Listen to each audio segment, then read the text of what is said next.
అందరికీ నమస్కారం.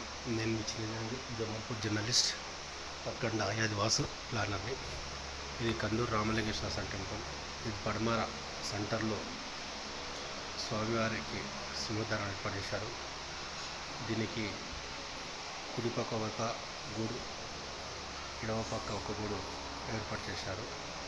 దీనికి ఎగ్జాక్ట్లీ సెంటర్లో ద్వారానికి రెండు వైపులా ఈ ఇనుపరాళ్లతోటి కిటికీల మాదిరిగా ఏర్పాటు చేశారు ఆలయానికి. ఇక్కడ వచ్చేసి నంది విగ్రహం.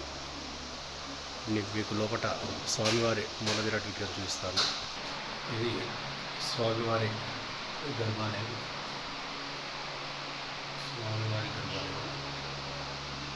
ఇక్కడ స్వామివారు స్వయంభూగా కొలువై ఉన్నాడు. స్వామివారు ప్రతి సంవత్సరం చింతగిందంతా పైకి పెరగడం జరుగుతుంది. ఇక్కడ అమ్మవారు, ఇక్కడ స్వామివారు స్వయంభూగా వెలిశాడు. ఇప్పుడు మనతోటి ఆలయ పూజారి మనతో మాట్లాడతారు. అందరూ కూడా స్వామివారిని దర్శనం చేసుకోగలుగుతారు. కోరిన కోరికలు నెరవేర్చుకోగలరు. ఓం నమస్తే. ఓం శ్రీ రామలింగేశ్వర స్వామి నమః. అయ్యగారు అండి, మీ పేరు చెప్పండి, ఈ గుడి చరిత్ర గురించి చెప్పండి అయ్యగారు. నా పేరు నరసింహ శర్మ. కందూరు గ్రామం, అడ్డాకుల మండలం, మహబూబ్నగర్ జిల్లా. ఈ హైదరాబాద్ నుంచి 110 కిలోమీటర్ల దూరంలో ఉంటుంది.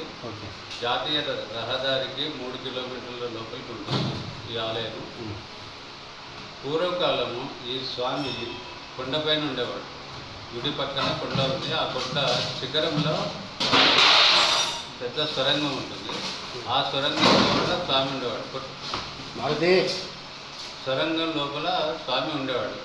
ప్రతినిత్యము అక్కడికి తమ్మలి వంశానికి చెందిన ఒక భక్తురాలు అక్కడికి వెళ్ళి నిత్యం పూజ చేసి వచ్చేది.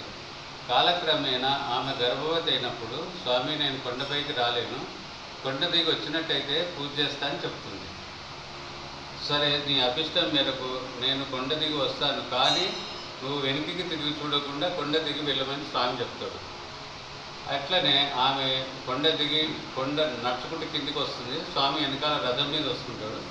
అప్పుడు రథం చప్పుడుకు ఆమె వెనుకకి తిరిగి చూస్తుంది. రథం వెనుకకి తిరిగి చూసినప్పుడు రథభంగం అవుతుంది.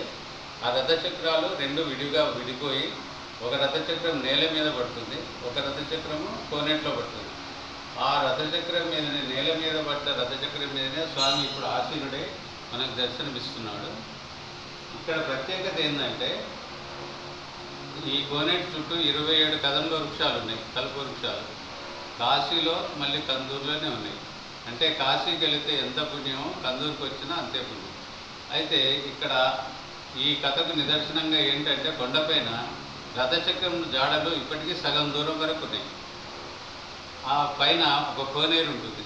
360 రోజులు ఎప్పటికీ నీళ్లు ఉంటాయి ఆ కోనేటిలో. ఇప్పుడు కూడా మనం వెళ్ళి చూడవచ్చు. అయితే ఆ తర్వాత ఆమె భక్తురాలు ఇక్కడ శిలగా మారిపోయింది. ఈ పక్కనే స్వామివారి పక్కకు శిలగా మారిపోయింది. ఆ విగ్రహమే కదా. అయితే విగ్రహం తమ్మలమ్మ, ఈ అమ్మవారి పేరు. ఈమె కోసమే స్వామివారి ఇక్కడ స్వయంభూ వెలిశాడు. అమ్మవారి పేరు తమ్మలమ్మ, తమ్మలి వంశానికి చెందిన ఆడపడుచు, తమ్మలి వంశం చెందిన ఆడపడుచు అమ్మవారు. ఈమె కోసమే స్వామివారు ఇక్కడికి రావడం జరిగింది. ఇదే కదా చిత్రం.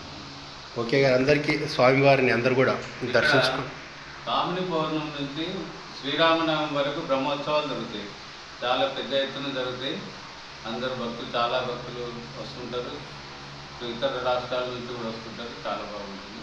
అప్పుడు శివరాత్రికి కూడా బాగా భక్తులు వచ్చి అభిషేకాలు నిర్వహిస్తుంటారు. ఇది స్వామివారి విగ్రహం.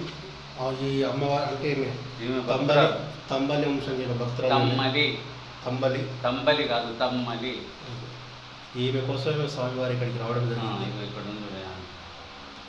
ఇదండి. ఎవరైనా సరే నా యొక్క ఛానల్ చూసే నా ప్రేక్షకులకు అందరికీ ఇక్కడ అమ్మవారు స్వామివారిని దర్శించుకొని, ఇక్కడ స్వామివారిని ఎల్లప్పుడూ దర్శించుకుంటే స్వామివారి కృపా కటాక్షాలు మీ పైన ఉంటాయి. ఓం నమః శివాయ. ఓం శ్రీ రామలింగేశ్వర స్వామి నమః.